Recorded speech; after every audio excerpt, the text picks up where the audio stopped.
In the boundless depths of the cosmos, where starlight shimmered across endless ribbons of dust, existed the Stellar Alliance, a majestic gathering of countless sentient races.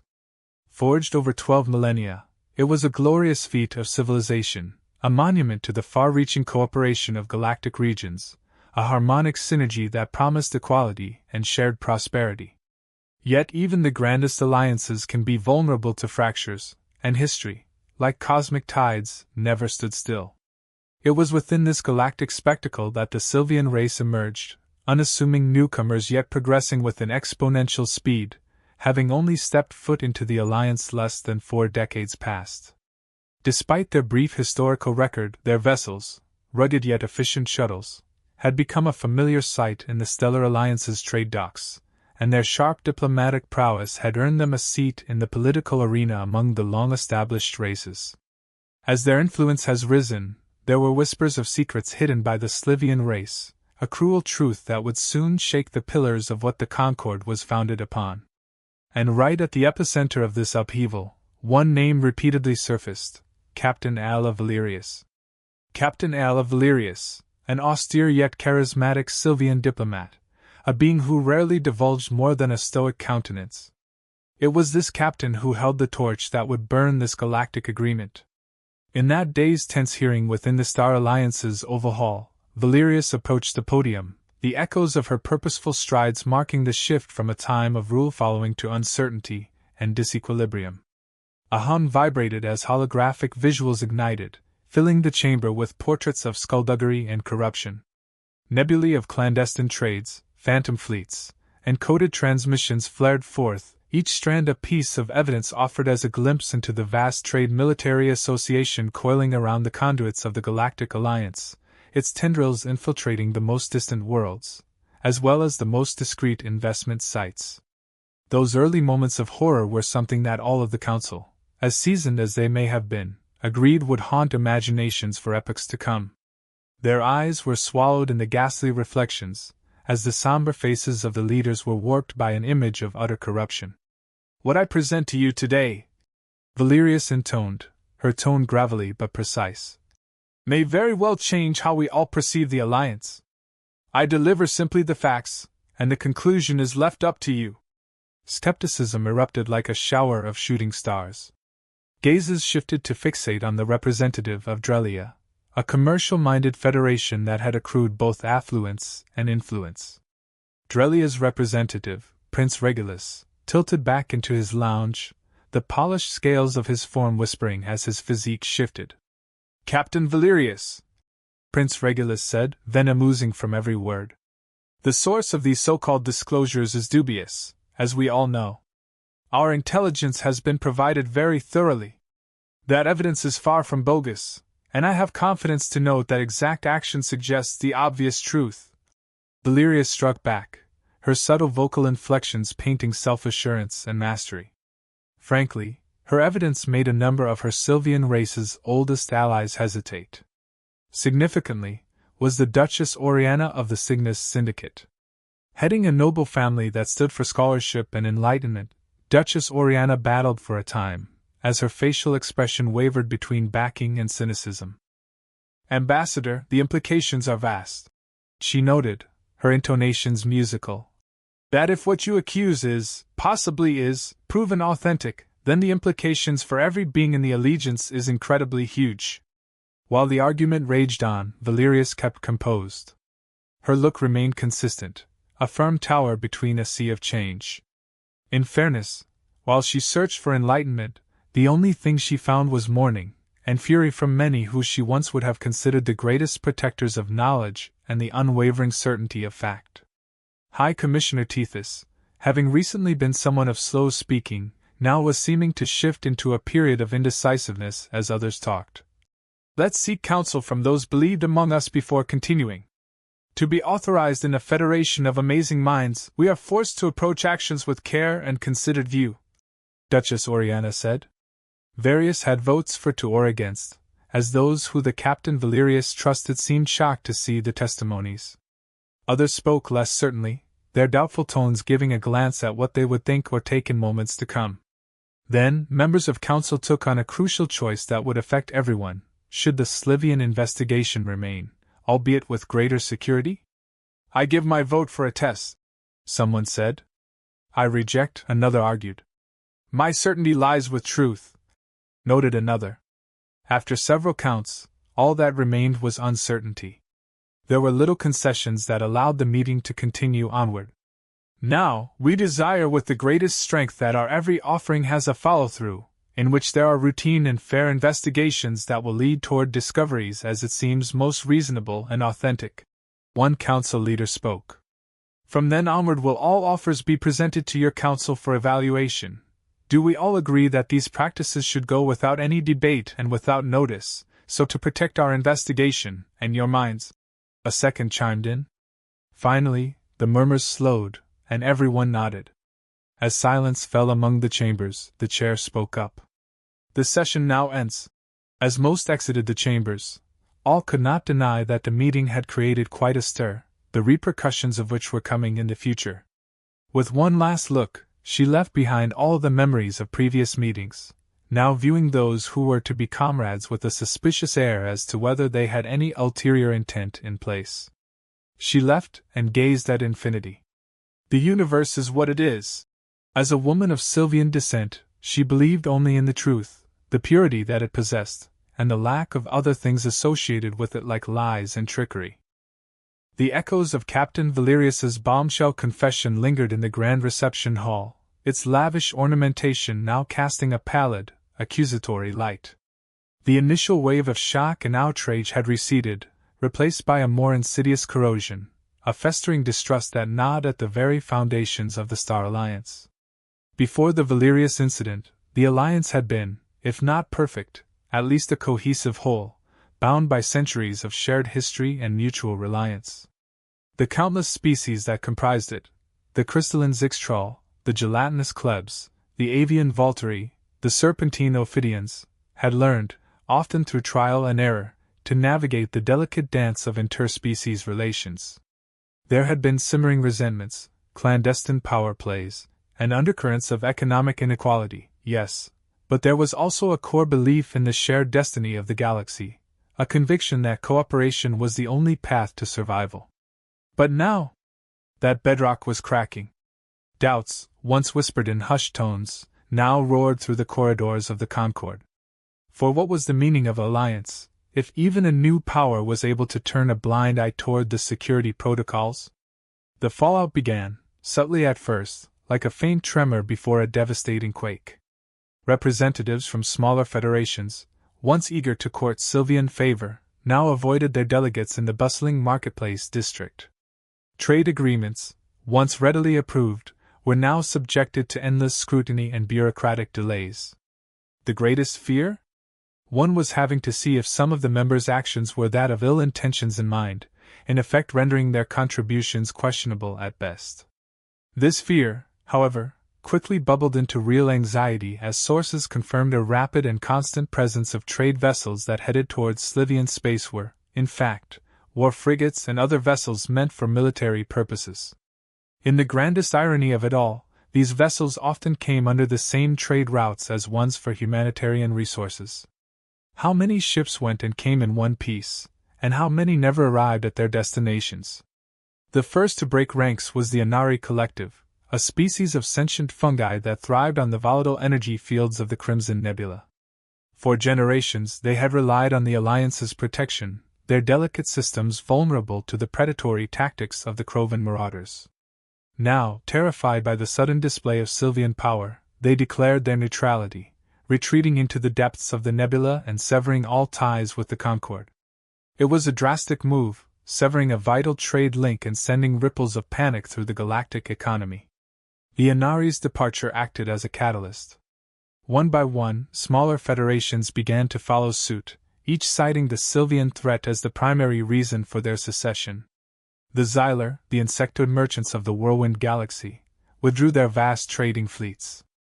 The Leminians, beings of pure light who resided in the heart of the core worlds, cut off diplomatic relations, declaring the Concord unstable and unpredictable. The defection of the Cygnus Syndicate was the last straw. The Syndicate, with its sprawling corporate empires and vast private fleets, controlled much of the interstellar shipping. Oriana's decision not only dealt a crippling blow to the Alliance's coffers but also exposed the chilling depth of Sylvian influence. Conspiracies, people argued to those that would listen, led to these events that were being put in place so long ago. "The Concord is broken," Oriana declared in a broadcast heard across the galaxy. "We can no longer rely on its protection, nor can we condone its hypocrisy. We must forge our destiny, by our own hands." The mass exodus destabilized the galactic economy. Trade routes collapsed, planets faced famine, and regional conflicts flared up as nations battled for dwindling resources. Planets dependent on trade between the syndicates were forced to survive via any means necessary. Those who did not have the means to survive would be turned to those looking for new opportunities, often turning toward more dark opportunities. The departure also sparked a deep crisis of confidence within the Alliance. Accusations of mismanagement, corruption, and neglect were hurled across the council chambers. Accusations of bias, favoritism, and a number of different kinds of ism were slung at the Sylvian race. As the foundation the Sylvians stood upon now fell apart, Valerius had to determine on how to proceed next, now that she had not only revealed her cards, but the entire deck. "The leadership needs a strong showing to move forward," was heard more than once, but was it really for the best to move forward? The human delegation found themselves increasingly isolated. They tried to mediate, to offer solutions, but their words fell on deaf ears. Their efforts were undermined by the actions of other, more aggressive factions within the Sylvian government, elements who saw the chaos as an opportunity to consolidate power and expand Sylvian dominance. The inevitable flashpoint came in the Hydra sector, a region rich in raw materials and strategically vital for interstellar trade. Several secessionist worlds, desperate for resources, laid claim to the sector, igniting a fierce conflict. The Concord, weakened and paralyzed by internal divisions, proved unable to effectively intervene. Seizing the opportunity, a Sylvian trade fleet, led by a rogue general from the Theron clan, violated a border state's space. The general of the Sylvian clan had made his views on galactic matters clear, having a great interest in putting the lesser nations of the Alliance into a better position, by force if he needed to. With no recourse, the planet called for war, and a fleet was organized to take back their place among the stars. This was, however, all by design, as more evidence of Sylvian aggression was shown, now all to the detriment of many people's understanding of what the Sylvians were capable of. In a cruel twist of fate, these battles had turned into a cold test of how capable the Sylvians were in dealing with the galaxy's biggest players, now at stake. This was to be their chance, but was it one of peace, or domination? The conflict in Hydra's sector triggered a profound ideological split within human society. The expansionist faction, led by Valerius, gained traction, their message of strength and order resonating with a population fearful of galactic chaos. They called for a complete takeover of the planet to make sure the smaller factions, which were always on the brink of self-destruction, would be put under direct supervision. With a world order in place, the Sylvian could then protect the peace. At the same time, a faction calling themselves the Preservers arose. Commanded by a man named Elias Banderas, they proposed a view where they would only continue to protect the innocent, and continue to negotiate in a respectable manner, to ensure safety and peace, no matter what they have to work with, or whoever they had to work with. With these concepts in mind, everything was on the brink. Now the fate of humankind, and the galaxy as a whole, came into the focus. Now, it was time for them to all answer the calling. Which would win out, the ways of the peacekeepers, or the ways of force? "We are not murderers," Elias said among the people, garnering support from planets ravaged from the destruction done in the name of dominance. "But we all need to have faith and look ahead, not to be dragged by a madman." Valerius, however, gained the sympathies of all those that felt hopeless, and the desperate, and to those that agreed that the only method to bring prosperity was via dominance. As the universe began to tremble on the brink, many had started to think that a world under control was better than the alternative, a universe thrown into absolute, utter, uninhibited anarchy. These ideas, the concepts that they stood on, were the deciding factor on whose word went out further. With the war now fully set for all things, and the factions organized, there was nothing anyone could do to bring it back. "There has to be an alternative to this," Banderas said to a fellow politician, when all of a sudden the man shook his head. "I am sorry, there are few options now. Even if so, we have to stop the Sylvian from winning the most power, or all will turn to ashes." The future of it all was unknown, but when it came for the people of power to make their moves, nothing could ever be the same. Earth's at war. As each of the groups began to organize, the galaxy was in shambles. No matter what they had to do in order to complete it, they would have to take the universe by storm. The faction led by Valerius, and under direct control of the Dominion of Sylvian, sought for dominance, a reign of their own. With many followers looking up and ready to throw down for this cause, very few things could come between the march they were prepared to take. Even at the loss of their humanity, they would continue to carry forward. From those who opposed, came the rallying of the weak, and of those that held so tight to the past they would rather become lost than to adopt the views of the Dominion, and to have their people be free among their homes. Under the command of Banderas, a fight to retake what was theirs, and to prove what a United Galactic Confederation would be. With these notions in tow, now was to be the start, an all-out attack that would take on everything and have them leave nothing as the same before. The dissolution of the Star Alliance had spawned not a brave new galaxy, but a fractured, bloodied one. Across the cosmos, systems formerly bound by treaties and trade now bristled with suspicion and distrust, the embers of resentment stoked into open conflict. In the midst of this turmoil, the Sylvian race, the very catalyst of the discord, found itself at a crossroads, its future hanging in the balance, its soul divided. Upon the scorched plains of what was once the seat of Sylvian governance, a new order was taking root. But it was not a united front. The unity that had propelled the Sylvians to prominence was shattered, replaced by the gnawing ambition of rival factions, each vying for control of the nascent power vacuum. Aela Valerius, once a revered captain and celebrated diplomat, now found herself cast in the unfamiliar role of warlord, the reluctant figurehead of the Dominance faction. This camp, born out of a deep-seated fear of external threats and a desperate desire to restore order from the ashes, believed that only through military might could the Sylvian race secure its future. Their creed was simple, stark, and terrifyingly effective: order through force, security through domination. Planets that resisted Sylvian influence were subjected to brutal displays of power, their resources seized, their cultures suppressed. The cries of the subjugated echoed through the star systems, fueling the flames of rebellion and further fracturing the already fragile galactic peace. Yet, Valerius's actions were not universally embraced, even within the Sylvian race. The Republican faction, once a fringe movement, had gained considerable traction, their numbers swelled by disillusioned diplomats, pacifist scholars, and veterans sickened by the brutality unleashed in the name of galactic security. Led by the charismatic Counselor Lyra, a former negotiator famed for her empathy and diplomatic finesse, the Republicans argued that the Dominance faction was sacrificing everything that had made the Sylvian race worthy of a place among the stars: their commitment to justice, their thirst for knowledge, their reverence for life. They envisioned a new Star Alliance, built not on coercion and conquest, but on mutual respect and genuine cooperation. As the Sylvian race turned inward, its grip on the galaxy began to loosen. Old grudges resurfaced, and long-simmering resentments ignited. New alliances were forged in the crucible of conflict, power shifting like sands in a cosmic windstorm.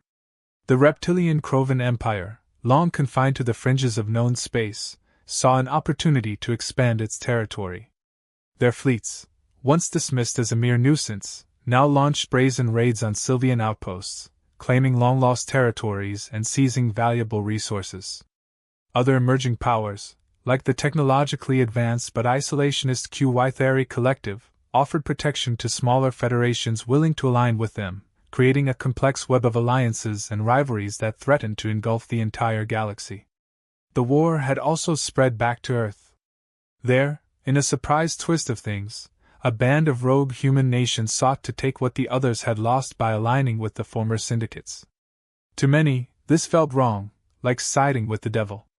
They did what they could, but even when speaking so loudly, there was only so much any lone man, woman, or child could do to change the universe with his own words.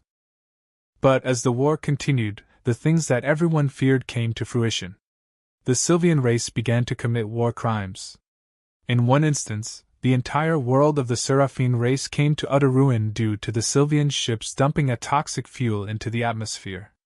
On other occasions, it became routine for all the trade deals the Sylvians once organized to be corrupted for resources and military weaponry for profit, or power. "This is all nonsense! We have to show we are better than this," Barrender yelled in a Sylvian chamber. "This is not nonsense, Elias, this is power! We have been pushed and pushed over, and this is how we're going to take the sky back for ourselves," Valerius replied. "What about the innocent?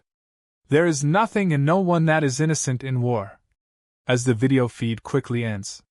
One thing was for sure, all could note that the once hopeful Sylvian people had fallen to the same trap many others have. But the question remained, was this the point of no return? The Galactic Concord continued its mission, although their attempts to create diplomacy have waned off from reality. "This is madness, and as such, the human race is to blame for this travesty," said the Valterian Anva in his homeworld tongue. As soon as he said it, many more alien voices began to speak up and denounce humanity. With that in the air, it became more apparent what could happen in the near future. Would Earth remain among them? Or would all the effort be lost? Or perhaps, worse? In the heart of this chaos, Aella Valerius found herself at a crossroads.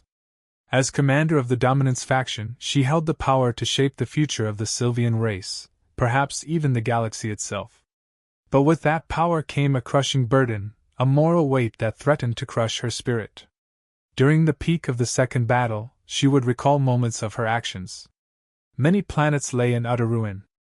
Countless innocent species were either left enslaved or dead. She felt that the path she walked upon was less of a path, and more of a long, drawn-out nightmare. As she walked the bridge and gave her instructions, she couldn't help but remember back before she had the power, before she was anyone. In her youth, she enjoyed seeing the clouds, always a daydreamer, someone who would never hurt someone on purpose. Yet here she was, committing great harm to all those in her path, all in the name of her people. She tried to talk to others about it, and many agreed that this was a necessary evil, but the ones that truly supported the cause were few and in between. Something would need to be decided to resolve the moral corruption, and it would need to happen soon. The crimson stain of interstellar war had spread across the void, swallowing worlds whole and leaving a trail of unimaginable devastation in its wake. What had begun as a mere tremor of discord within the Star Alliance had escalated into a full-blown galactic conflagration, a tempest of fire and steel that threatened to consume everything in its path. Factions once bound by promises of unity now grappled with each other like ravenous beasts, driven by primal instincts for survival and domination. The war had carved deep fissures into the hearts of countless species, ripping apart families, sundering cultures, and shattering the fragile threads of trust that held the galaxy together. Worlds were left uninhabitable, planets turned to barren rock, and the echoes of a civilization rang with those that fell. Amidst this apocalypse, the choices made by a select few would determine the fate of the galaxy.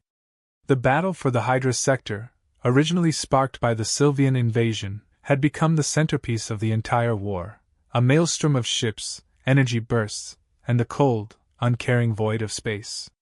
Planets teetered on the brink of destruction, their populations caught between the iron grip of Sylvian occupation and the desperate fury of liberation movements. Captain Aella Valerius, now the self-proclaimed protector of Sylvian supremacy, commanded the Dominance forces with ruthless efficiency. The Protectorate's fleet was a symphony of death, their formidable cruisers unleashing barrages of plasma fire that vaporized enemy ships with clinical precision. Valerius, encased in her command chair, watched the battle unfold with a chilling detachment, her calculating gaze betraying nothing of the moral struggle that raged within her. She felt that so many innocents have already fallen, that it was not the right decision to back down now. Now was to continue. The Republican forces, battered but defiant, rallied under the banner of Valerius Banderas, the once diplomatic leader who had been forged into a reluctant warrior. His fleet, a motley collection of repurposed freighters and obsolescent warships, was outnumbered and outgunned, yet they fought with a ferocity born of desperation, fueled by a burning conviction that the soul of the Star Alliance was worth fighting for. But as the bloodshed reached a crescendo, something shifted on the cosmic stage. A third party entered the fray, an ancient and mysterious race known as the Stargazers. The Stargazers had long been rumored to exist, silent watchers from the distant fringes of the galaxy, their motives inscrutable, their power immeasurable. The Armada then began to fire what was seemingly a massive wave of energy that wiped out all those that were caught in the open, be it the ones led by Valerius or Banderas. They were all destroyed at once. With this new threat coming to face, old grudges no longer held any weight. The ensuing conflict was unlike anything the galaxy had ever witnessed. It was not merely a battle for territory or resources, but a war for the very soul of galactic civilization. The Stargazers, wielding weapons of unimaginable power, swept through the Hydra's sector, indiscriminately obliterating all in their path. Worlds were reduced to ashes, and the survivors were left to pick up the pieces of their shattered lives, haunted by the specter of utter annihilation. It was a brutal lesson, a stark reminder that even the most powerful empires could be humbled by forces beyond their comprehension. Amidst the wreckage, something was stirring, an awakening of sorts. The most powerful, known rulers of each of the groups made what was, to them, a monumental task. It was to finally admit that so many were lost from their choices, that what they had become was not to be what is now. As the group of leaders began to talk of what it was they could do, and who would be the figure for this, many began to bicker and squabble. All of that, until the former captain, now named Governor Valerius of Sylvian Space, spoke. "Enough!" she echoed through the chamber. "What does that make any of us if we continue to fight each other? When that is a problem for others to fix? I know that I have done terrible things that I can never take back. It all ends now." They all knew there was no solution, for what had already been, had been. With this, a new direction had come to the surface. They could work together or wither away. It was decided that they would collaborate for a future that can be controlled by them, and not someone else. As the fires of war finally began to die down, amidst the chaos, was the idea that new order would reign. On this, the remaining representatives from each of the areas that the conflict took a toll on had all come together and started to create a galactic order. The path to recovery was arduous, fraught with challenges and setbacks. Distrust lingered like a poisonous cloud, and old rivalries threatened to reignite at any moment.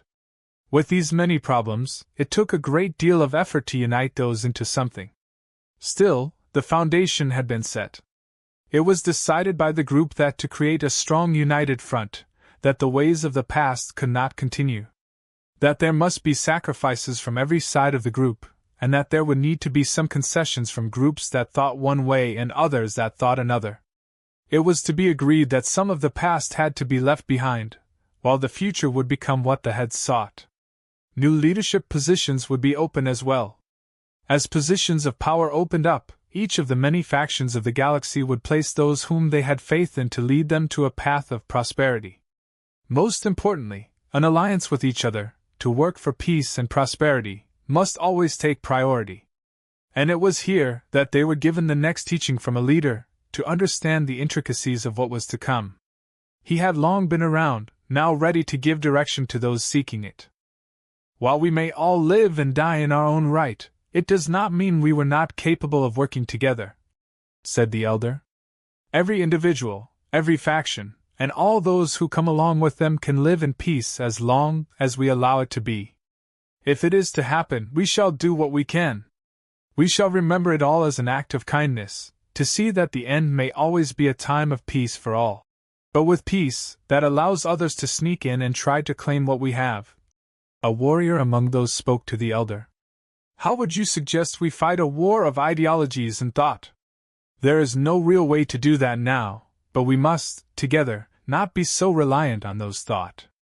Understand that we were once as bloodthirsty, too, and if we could ever so change, what will prevent those of like mind from making the changes themselves?